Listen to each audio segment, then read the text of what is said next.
চরম বদমাশ, একদম বিছুটি পাতা দিয়ে ওই তোমার অভিজিৎ গাঙ্গুলিকে ল্যাংটো করে পিছনে লাগিয়ে দিতে হয়। অন্যতম একটা দানব, ভয়ঙ্কর দানব, নরখাদক অভিজিৎ গাঙ্গুলি।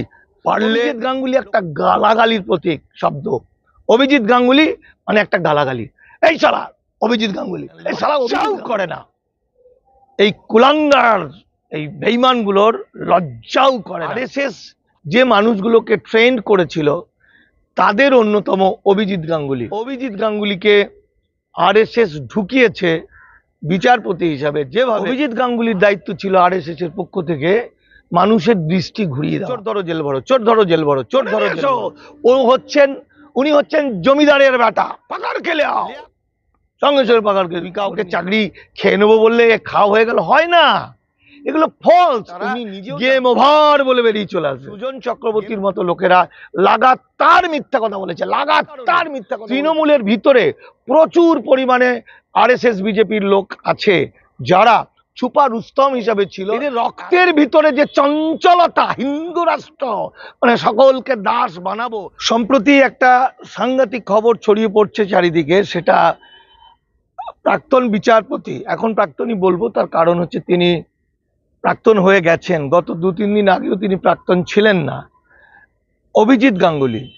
অভিজিৎ গাঙ্গুলি অত্যন্ত পপুলার বিচারপতি, যিনি অনেকের কাছেই, অনেকের হৃদয়ে ঈশ্বরের স্থান দখল করেছিলেন। সেই অভিজিৎ গাঙ্গুলি রাতারাতি বিজেপি পার্টিতে ঢুকে পড়া এবং ভোটে দাঁড়ানো, তার যে পরিকল্পনা এবং যে ঘোষণা, এই নিয়ে একটা তোলপাড় হয়েছে চারিদিকে। এখন ঘটনা হচ্ছে, এই তোলপাড়টা হলো কেন? কারণ আমাদের কাছে কিন্তু এসবের কোনো অনুভূতি নেই, কারণ আমরা গত কয়েক বছর ধরে, যেহেতু বাঙালিদের বিরুদ্ধে যে যুদ্ধ কেন্দ্র সরকার শুরু করেছে, সেই যুদ্ধের মধ্যে ঢুকে আছি, ফলে আমাদের কাছে এই ধরনের ঘটনা কোনো রকমভাবে আলোড়িত করে না।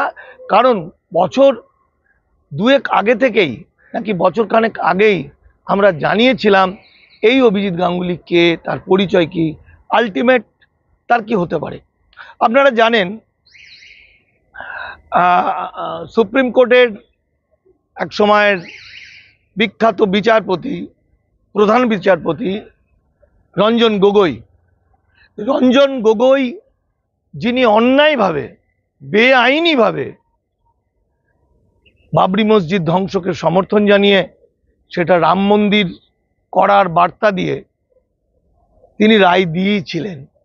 যদিও শোনা যায় যে কয়েকজন বিচারপতি ছিলেন তারা কেউই সই করেনি এই রায়ে, কারণ এই রায়টা ছিল টোটাল মিথ্যা কথা, একটা হিন্দুত্ববাদী ব্রাহ্মণ্যবাদী ষড়যন্ত্র।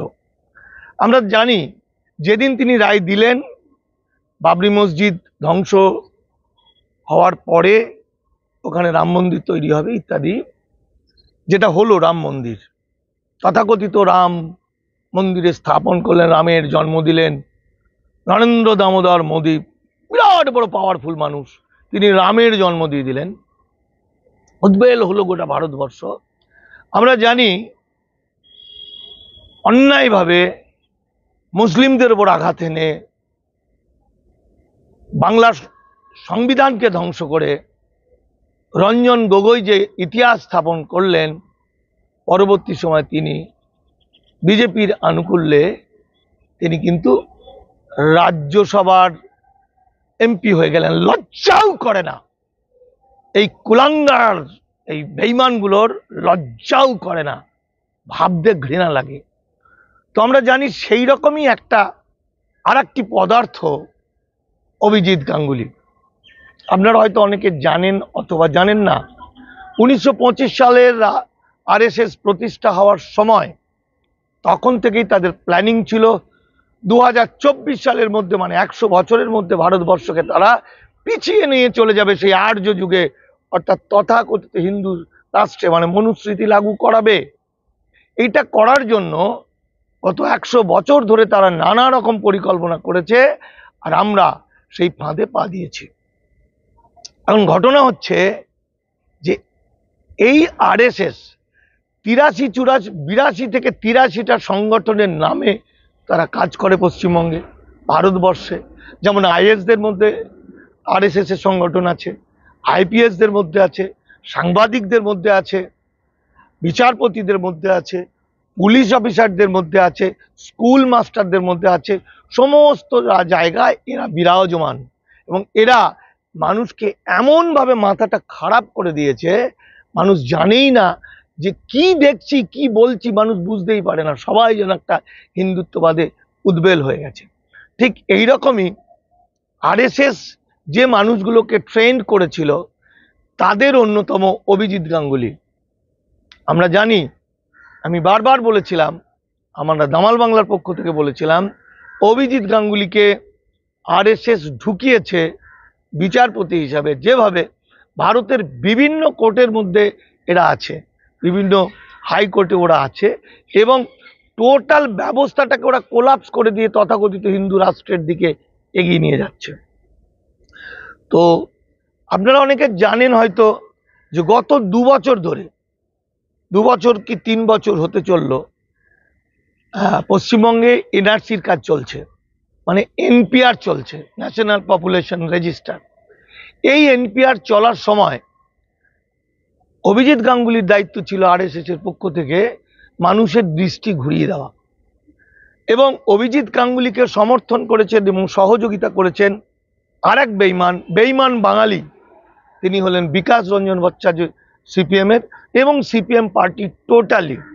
যে কারণে গত 2 বছর ধরে আপনারা মনে করুন, চোর ধরো জেল ভরো, চোর ধরো জেল ভরো, চোর ধরো জেল ভরো, কিংবা যে কোনো কিছু না কিছু হয়, গরু চোর, নাই অমুক, নাই তমুক, নাই পার্থ চ্যাটার্জির কটা মেয়ের সঙ্গে ঘুরছে, এই সবগুলোই, এই দুর্নীতিগুলোর বিরুদ্ধে প্রতিবাদ করতে হবে, এটা স্বাভাবিক। কিন্তু দুর্নীতির পাশাপাশি চিৎকার করে বলতে হতো যে বাঙালি জাতি ধ্বংস হতে চলেছে।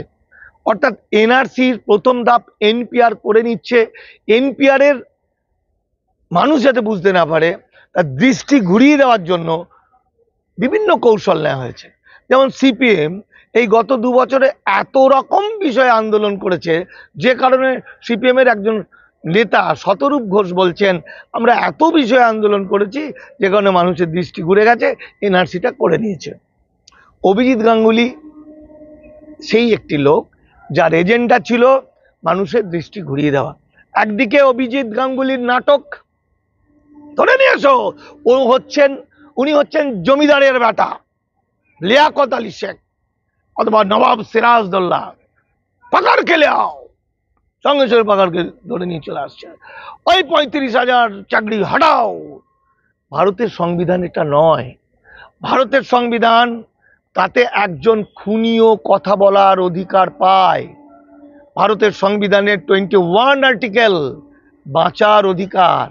তুমি কাউকে চাকরি খেয়ে নেবো বললে খাওয়া হয়ে গেল, হয় না, এগুলো ফলস। উনি নিজেও জানতেন যে সুপ্রিম কোর্টে গেলে সমস্ত কেসগুলো ডিসমিস হয়ে যাবে বা আবার তারা জিতে যাবে। ফলে ওই সময় ভারত সরকার অভিজিৎ বাবুর পিছনে যে খরচটা করেছে ওটা ভরসে ঘি ঢেলেছে। একজনও সেই অর্থে ধরা পড়বেন না, পড়লেও হাসতে হাসতে তারা গেম ওভার বলে বেরিয়ে চলে আসবে।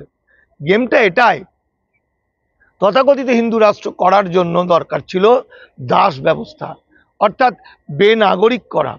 তাই যখন অভিজিৎ বাবু বড় বড় ভাষণ দিচ্ছিলেন, যখন সিপিএম পার্টির মাথার মণি হয়ে উঠেছিলেন অভিজিৎ গাঙ্গুলি, যখন টিভিতে এসে বড় বড় ভাষণ দিলেন তিনি, সেই সময় বাড়িতে বাড়িতে এসে এনআরসির প্রথম কাজ এনপিআর করে নিয়েছে কেন্দ্রীয় বাহিনী, কেন্দ্রীয় সরকারের লোকেরা, তার প্রতিনিধিরা। ভোটার কার্ডের সঙ্গে আধার কার্ড লিঙ্ক করেছে, আধার কার্ডের সঙ্গে প্যান কার্ডের লিঙ্ক করেছে, আধার কার্ডের সঙ্গে রেশন কার্ড লিঙ্ক করেছে, এসসি এসটি ওবিসি সার্টিফিকেটের মাধ্যমে লিঙ্ক করেছে। এই যে লিঙ্কের কাজগুলো হচ্ছিল, অর্থাৎ আপনারা জানেন যে জার্মানিতে যখন হিটলার 60 লক্ষ ইহুদিকে হত্যা করার জন্য যে মেশিনটা ব্যবহার করা হয়েছিল, সেই মেশিনটা আইবিএম কোম্পানির পাঞ্চ কার্ড। ঠিক একই মেশিন, আরো উন্নত আধার কার্ড, যেটা নরেন্দ্র দামোদর মোদী এবং অমিত শাহ করে চলেছেন। এবং আজকে বাংলার এমন একটা অবস্থা হয়ে গেছে, জানি না বাঙালি সমাজ বাঁচবে কিনা, বাঙালি সমাজ থাকবে কিনা। আজকে ভারতবর্ষ থেকে বাঙালি শেষ হওয়ার পথে, অর্থাৎ বাঙালিরা দাস শ্রমিক হয়ে থাকবে। বাংলার 1400-র বেশি উদ্বাস্তু কলোনি, রেজিস্টার উদ্বাস্তু কলোনি উচ্ছেদ হচ্ছে, যেটার হিসেবটা ইউসিআরসি, সিপিএম এর উদ্বাস্তু সংগঠনের। সিপিএম সুজন চক্রবর্তীর মতো লোকেরা লাগাতার মিথ্যা কথা বলেছে, তারা বলেছে উদ্বাস্তুরা এই সিএ 2019-এর আইনে বৈধ হয়ে গেছে, তারা আবেদন করতে পারবে নাগরিকত্ব পাওয়ার, তার পাওয়ার নিশ্চয়তা নেই। এই টোটালটা ফলস। আবেদন করার কোনো রাইট নেই। মোট 31,313 জন বাদে কেউ আবেদন করতে পারবে না সিএতে। এই তার মানে আমি বলতে চাইছি, এটা ব্রাহ্মণ রাষ্ট্র হচ্ছে। হিন্দু রাষ্ট্র মানে হচ্ছে ব্রাহ্মণ রাষ্ট্র বা আর্য রাষ্ট্র। যে কারণে তৃণমূলের ভিতরে প্রচুর পরিমাণে আরএসএস বিজেপির লোক আছে, যারা ছুপা রুস্তম হিসাবে ছিল, এখন সুযোগ বুঝে তারা কিন্তু কেটে পড়ছে আরএসএস। তারা মনে করছে যে হিন্দু রাষ্ট্র হচ্ছে। এই যে কিছুদিন আগে, কালকের খবর শুনলাম, তাপস রায় আগে গেছে, শুভেন্দু, নানা রকম এই বামনাদের, এদের রক্তের ভিতরে যে চঞ্চলতা, হিন্দু রাষ্ট্র মানে সকলকে দাস বানাবো, এর থেকে মুক্তি খুব কম দু একজনই পেতে পারে, কিন্তু বাকিটাই হচ্ছে চরম বদমাশ। একদম বিচুটি পাতা দিয়ে ওই তোমার অভিজিৎ গাঙ্গুলিকে ল্যাংটো করে পিছনে লাগিয়ে দিতে হয়, তবে গিয়ে বাঙালির একটু শিক্ষা হবে। এর মধ্যে মানবিক বর্ণ হিন্দুদের কথা আমি বলছি না, তারাও বড্ড বিপদে আছেন। মানবিকতা দেখিয়েছেন কি আপনি মোদি অমিত শাহের টার্গেটের মধ্যে পড়ে গেছেন। আর আপনারা মানবিক মানুষ ছাড়া, মানবিকতা ছাড়া আপনাদের জীবনে আর কিচ্ছু নেই। অর্থাৎ মানবিক বর্ণ হিন্দু এবং আমাদের দেশের মূল নিবাসী মানুষ, এসসি এসটি ওবিসি রাজ্যের সব এক বিপদের মধ্যে পড়ে আছে। আলটিমেট বিষয়টা হচ্ছে বাঙালি জাতি ধ্বংসের পথে। কারণ বাংলার 5 কোটি মানুষ চিরকালের জন্য বেনাগরিক হচ্ছে, এবং এই 5 কোটি মানুষকে বেনাগরিক করার জন্য বাঙালিরাই দায়ী। মানে ব্রিটিশরা যেমন ভারতীয়দের নিয়েই ভারত শাসন করেছিল, সেরকম আরএসএস বিজেপির মতো নরখাদকরা বাঙালিদেরকে নিয়েই বাঙালিদের ধ্বংস করেছে। আর তার অন্যতম একটা দানব, ভয়ঙ্কর দানব, নরখাদক অভিজিৎ গাঙ্গুলি। পারলে লোকটাকে চিনে নিন, চিহ্নিত করুন, ল্যাংটো করুন এবং তার গায়ে বিছুটি পাতা ঘষে দেন। বাঙালির বিপদের দিনে যারা বাঙালির পাশে থাকবে, সে আমাদের বন্ধু। হতে পারে কোনো রাজনৈতিক দলের, হতে পারে কোনো গণসংগঠনের, হতে পারে যে কোনো ব্যক্তির। আর বাঙালির বিপদে যারা সবচেয়ে বাঙালির ক্ষতি করতে চাইবে, মানুষকে শেষ করতে চাইবে, বিশেষত আর কিছুদিন পরে দেখবেন বেঈমান মানুষ দেখলেই লোকে বলবে অভিজিৎ গাঙ্গুলি। অভিজিৎ গাঙ্গুলি একটা গালাগালির প্রতীক শব্দ। অভিজিৎ গাঙ্গুলি মানে একটা গালাগালি। এই শালা অভিজিৎ গাঙ্গুলি, এই শালা অভিজিৎ গাঙ্গুলি, এরকম বলা মানে হচ্ছে শালা একটা একটা একটা একটা একটা শয়তান। ফলে আমরা ফেড আপ হয়ে গেছি অনেকটা। তবুও বলছি, ভয় পাবেন না, সিএতে আবেদন করবেন না। সিএতে আবেদন করলেন চিরকালের জন্য আপনি দাসমান হয়ে যাবেন। তার কারণ সিএতে বলা হচ্ছে, যারা 2014-র 31শে ডিসেম্বরের আগে পাসপোর্ট একবার ফরেন একটা ছাড় পেয়েছে, এটা অতীতকাল, ছাড় পাবে বা পাচ্ছে বলেনি, তারা ইল্লিগাল নয়। অর্থাৎ 31,313 জন ভারত সরকারের যা হিসাব, তার বাইরে কেউ লিগাল হয়নি, কোনো উদ্বাস্তু লিগাল হয়নি। যখনই এনআরসি বা এই ফর্মে আপনার সাইন করবেন, তখনই আপনি বেনাগরিক হয়ে যাবেন। আর মনে রাখবেন, অভিজিৎ গাঙ্গুলির মতো লোকেরা চিরকাল পৃথিবীতে আসে মানুষের ক্ষতি করার জন্য, দুনিয়াকে ধ্বংস করার জন্য, বিশ্বাসকে শেষ করে দেওয়ার জন্য, সংস্কৃতিকে শেষ করার জন্য, ভ্রাতৃত্ববোধকে ধ্বংস করার জন্য। তাই এই লোকটাকে যেখানে পাবেন তাড়া করুন।